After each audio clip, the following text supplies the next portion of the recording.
Hi guys, I Sanjeev Kumar Tiwari welcome you on our YouTube channel. This is the introductory part of first chapter of class 10 social science history portion. Chapter 1, the rise of nationalism in Europe.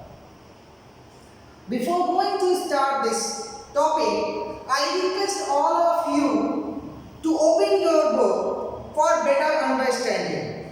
Those who have not yet opened their books, I request them to open this chapter to have the introduction of the first part, that is the rise of nationalism in Europe. जी हाँ, मैं संजीव कुमार तिवारी आज आपको history portion का पहला chapter the rise of nationalism in Europe का introductory part बताने जा रहा हूँ। जैसा हम लोगों ने क्लास 8 में देखा था, what is a nationalism. The most important part of this chapter is what is a nationalism. Nationalism word has two roots, nation and ism. Nation word is derived from the natus, that is a Latin root, and its meaning is race, and ism means idea and principle. So the race is not a having race like this one that you are running and have to qualify. Race in the history means having an identity or cultures through which the peoples are being identified. So we can say that the idea or the feelings or the principles through which the peoples are being always identified, having their own cultures, having their own identifications. So love, devotion and patriotic feelings for one's own nation is referred as nationalism. जी हाँ, nationalism किसी भी देश के प्रति उसका जो सम्मान है, प्रेम है, समर्पण है, वो हमें नेशनलिज्म कहलाता है। ये नेशनलिज्म यूरोप में किस तरीके से इमर्ज होता है। यूरोप की बात की जाए तो यूरोप की जो बेसिक, उस समय की जो बेसिक पावर्स थी, पावरफुल कंट्रीज थी, जिनमें France, England, Germany, Austria, Hungary, Poland, इन सारे देशों में किस तरीके से ये नेशनलिज्म इमर्ज होता है, इसको हम लोग पढ़ेंगे। सबसे पहले the chapter start with one important picture, that is the Frederic Sorrieu painting. Frederic Sorrieu की पेंटिंग से शुरू होता है, लेकिन उससे पहले अगर बात की जाए भी नेशनलिज्म हुआ क्यों, नेशनलिज्म की बात आती कहां से है। जैसा हम लोगों ने क्लास 9 में फ्रेंच रेवोल्यूशन में पढ़ा है कि there was everywhere the ruling pattern was a monarchial rule. King के द्वारा वहां पर शासन होता था, किंगडम्स होती थी और डेमोक्रेसी नहीं थी। After 1789 when there was French Revolution, the people got the right of liberty, they had the right of equality and also the right of fraternity. In such a cases, there will be two types of changes brought in the European pattern of, one was political ruling pattern, and this political ruling pattern was from what? From the monarchical rule to democratic rule. Another important thing, there was a change in mental world of Europe. When the people got the educations, they had changed their thinking ability, and this change brought a bigger one in the whole Europe. So through these changes, what has been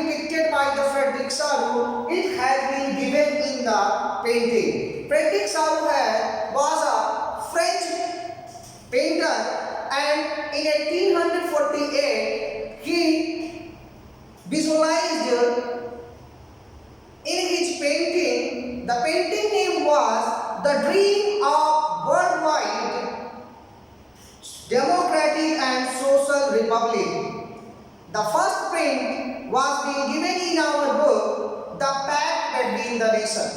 जी हाँ, जो पहला print है वो pact between the nation है और Frederick सारू ने बहुत ही अच्छे ढंग से 1848 में अपनी पेंटिंग के माध्यम से नेशनलिज्म की फीलिंग को बताया है। उन्होंने ये भी दिखाने का the line is suggested that the people of America and Europe marching in a long train. This is the most important. The people they are being just go and look at it. The people are marching in a long train, offering homage to the Statue of Liberty. As we know that at that time, the most of the female allegory has been formed in the form of the mother one. Germania was there, France was there. In class 9 we have learned all these things. So Statue of Liberty is in the form of a female figure, and in this one, see there's torch of enlightenment in one hand and the charter of man in other hand. This torch of enlightenment is for the change in mental world of Europe, and also the charter of man predict here for the right of equality to the peoples, a document through which the people got their rights. Another important things in the painting में अगर आप ध्यान से देखें तो सबसे आगे उस समय के जितने भी आपको किंग और उनके इंस्टीट्यूशंस थे उन सब के बिखरे हुए टुकड़ों में आपको बहुत सारी चीजें दिखाई दे रही हैं। ये बता रहे हैं this was a prediction of the Frederic Sorrieu that now there will be no monarchy in the whole Europe, कि अब यूरोप में मोनार्की रूल नहीं है। आगे बढ़ते हैं, पेंटिंग की जो तीसरी बात आती है द यूटोपियन विजन. फ्रेडरिक सारू has a utopian vision. Utopian vision एक ऐसा विजन होता है जिसमें आपको एक आइडियल स्टेट की कल्पना की जाती है लेकिन वो आपको रियल में एग्जिस्ट नहीं करता है। अगर इंडिया की बात करते हैं, in India in this case we can have the Ram Raj. अगर हम राम राज की कल्पना करते हैं तो वही कुछ आपको यूटोपियन विजन में फ्रेडरिक सारू ने कल्पना किया था। यूटोपियन विजन क्या था? The European vision suggest that the people of world, whole world at that time European world are grouped as distinct nations. They are grouped but they are being from the different nations, but they have their national flag and also they have their costume, that was the national costume. Another important thing that was at that time the procession was being led by the America and also Switzerland. These were the two nation states in 1848. But we can't say that at that time in 1848 France was just reached with its tricolor flag to offer her homage to the Statue of Liberty, and followed by the Germany.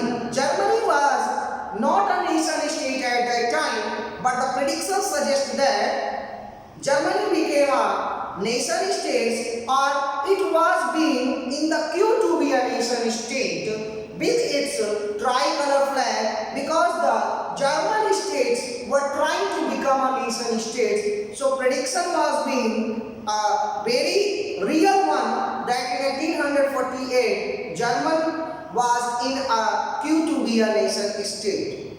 Followed by the other country, among these were the Poland, Hungary, Ireland, Holland, Italy. All these were countries, those were being also with their flag, but they were not a nation state.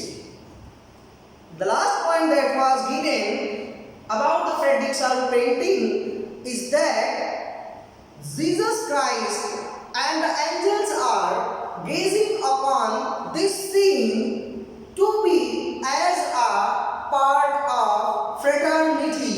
They were resembling fraternity as a brotherhood for the whole world of European countries. So there are, in this part, we have learned about the importance of the Frederick Saru painting. Two things are very important in the second paragraph of the book. That is, one of them is what